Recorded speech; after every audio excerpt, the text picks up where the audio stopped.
Bismillahirrahmanirrahim. Assalamualaikum warahmatullahi wabarakatuh.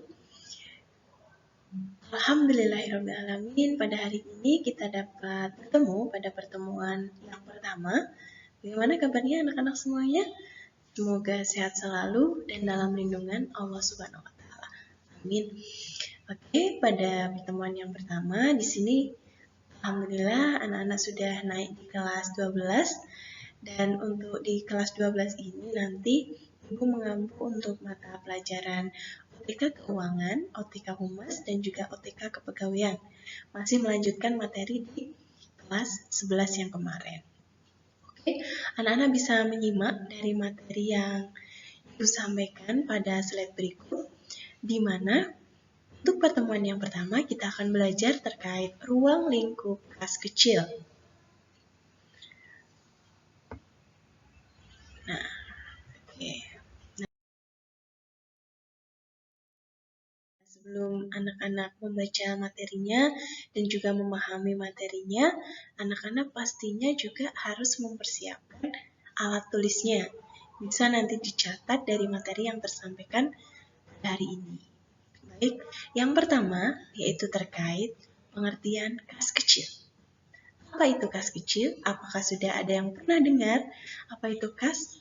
Nah, pastinya biasanya anak-anak kalau misalkan di kelas itu membahas terkait kas. Ada yang namanya bendahara. Bendahara biasanya ngurusi kas, seperti itu ya. Nah, sama halnya ketika kita belajar dalam OTK Keuangan, yang kita urusi itu adalah suatu instansi. Jadi kalau misalnya kita di kelas, itu yang diurusi juga hanya kelas saja.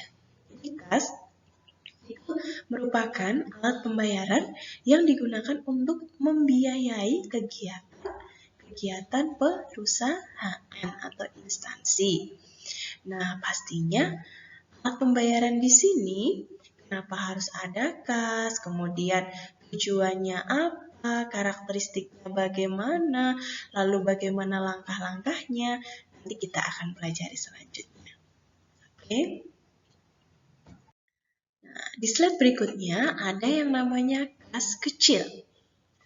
Kas kecil atau biasa kita kenal dengan istilah petty cash merupakan sejumlah uang tunai yang disediakan untuk membayar pengeluaran operasional yang jumlahnya relatif kecil sehingga mendukung kelancaran kegiatan pimpinan.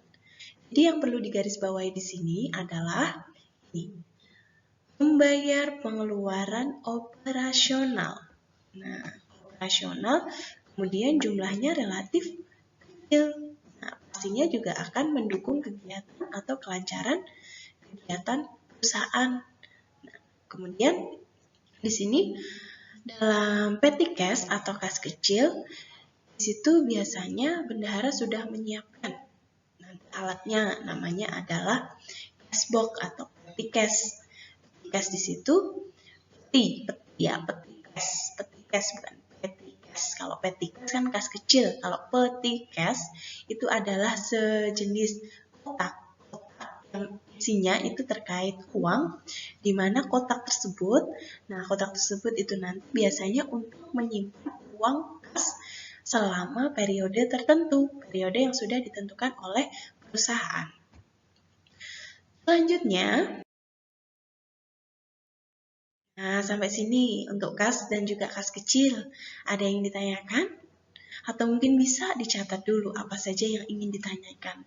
Jadi nanti biar semuanya bisa paham, biar bisa interaktif, walaupun kita menggunakan virtual, tetap ada yang namanya tanya jawab. Pasti itu ya. Oke, selanjutnya adalah tujuan kas kecil, di mana tujuan kas kecil ada 5, itu membayar pengeluaran dengan jumlah kecil, kemudian pengeluaran sifatnya mendadak, lalu di situ juga pembayaran tidak praktis jika menggunakan cek. Kenapa? Karena pengeluarannya sangat kecil. Katakanlah kita membeli ATK, kita mengeluarkan uang 100.000. Masa iya kita harus ke bank dulu, kita harus nyairin cek dulu. Nah, bagaimana prosesnya nanti? Nah, mending kita menggunakan kas kecil saja, di mana itu sudah ada uang terkait kas kecil yang disediakan oleh perusahaan untuk kegiatan pimpinan. Lalu selain itu juga meringankan beban staf di kantor dalam melaksanakan tugasnya. Pasti dengan adanya kas kecil, semua kegiatan akan berjalan dengan lancar tanpa suatu hambatan apapun. Selanjutnya, pentingnya dibentuk kas kecil. Nah, kenapa sih harus dibentuk kas kecil? Yang pertama, agar efektif dan efisien. Seperti yang saya contohkan tadi, ketika kita mengeluarkan uang hanya 100.000, kenapa harus ke bank? Sedangkan kita sudah ada kas kecil, itu sangat efektif sekali, efisien, tidak akan memakan waktu dan tenaga. Jadi semua bisa tanpa istilahnya tanpa merugikan satu sama lain. Dan juga kegiatan akan berjalan dengan lancar. Lalu selanjutnya adalah pengendalian intern. Jadi dengan adanya kas kecil, pasti seorang bendahara akan mengetahui berapa uang yang masuk, kemudian juga berapa uang yang keluar, yang digunakan untuk operasional perusahaan. Sampai sini ada yang mau ditanyakan? Pasti anak-anak paham semua ya? Oke. Selanjutnya, ini ya. Selanjutnya yang terakhir adalah pentingnya kas kecil untuk membantu pengelolaan biaya yang relatif kecil dan rutin. Sama halnya seperti pengertian tadi, sudah Ibu jelaskan bahwasanya kas kecil itu pasti biayanya sangat relatif kecil sekali. Jadi untuk biaya yang banyak itu biasanya menggunakan atau mungkin biliet giro. Jadi tidak menggunakan kas kecil. Jadi yang menggunakan kas kecil di sini adalah pengeluaran-pengeluaran yang relatif kecil dan rutin, di mana biasanya juga sudah ditentukan oleh perusahaan apa saja yang masuk ke dalam kas kecil. Oke. Selanjutnya, nah untuk materi ini terkait karakteristik kas kecil. Apa itu karakteristik? Anak-anak pasti sudah sering sekali mendengar karakteristik. Nah, jadi karakteristik itu adalah ciri-ciri ya. Misalkan di sini, Ibu juga pasti ada karakteristiknya. Ciri-cirinya bagaimana? Kalau saat ini memakai kacamata, kemudian menggunakan jilbab berwarna merah, atau mungkin dari postur tubuhnya bagaimana, itu namanya karakteristik. Sama halnya dengan karakteristik yang ada pada sini ya. Karakteristik kas kecil. Nah, ini berarti ciri-ciri daripada kas kecil. Untuk yang pertama, itu kas kecil jumlahnya dibatasi. Jadi siapakah yang membatasi? Itu adalah bendahara atau bagian staf administrasi atas persetujuan daripada pimpinan. Untuk yang kedua adalah untuk membiayai transaksi yang relatif rutin dan kecil. Nah, sama halnya seperti pentingnya kas kecil tadi. Kemudian yang ketiga ada disimpan di tempat khusus atau cash box ya, atau peti kas khusus untuk menyimpan uang. Jadi bentuknya kotak seperti itu.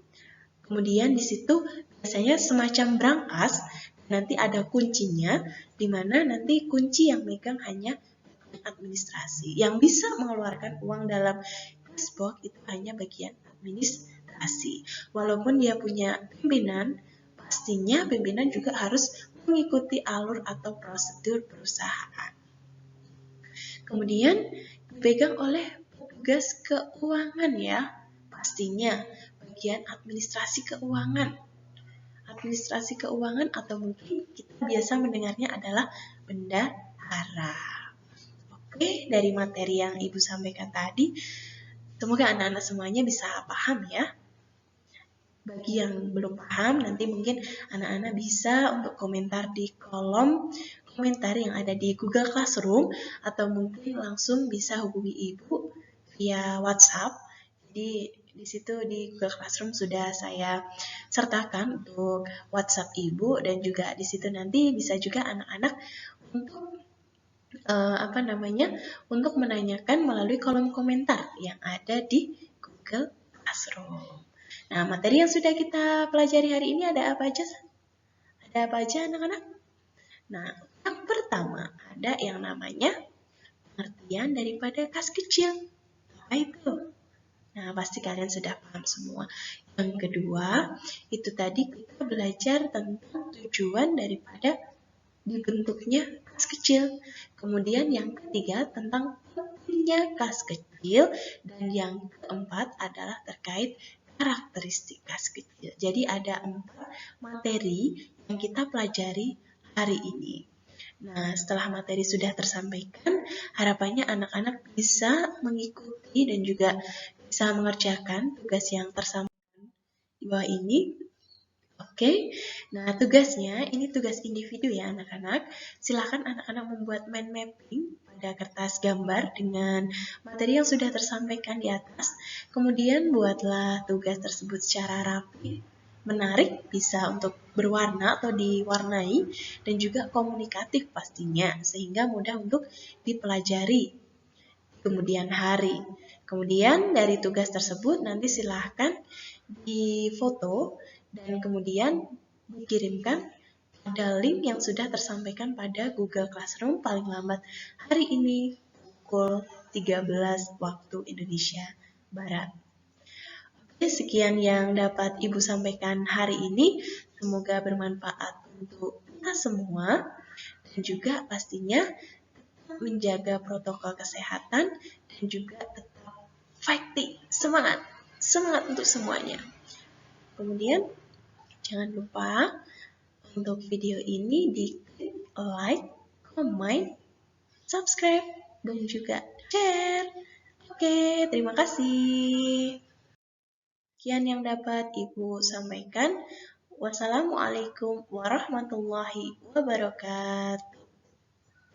Bye.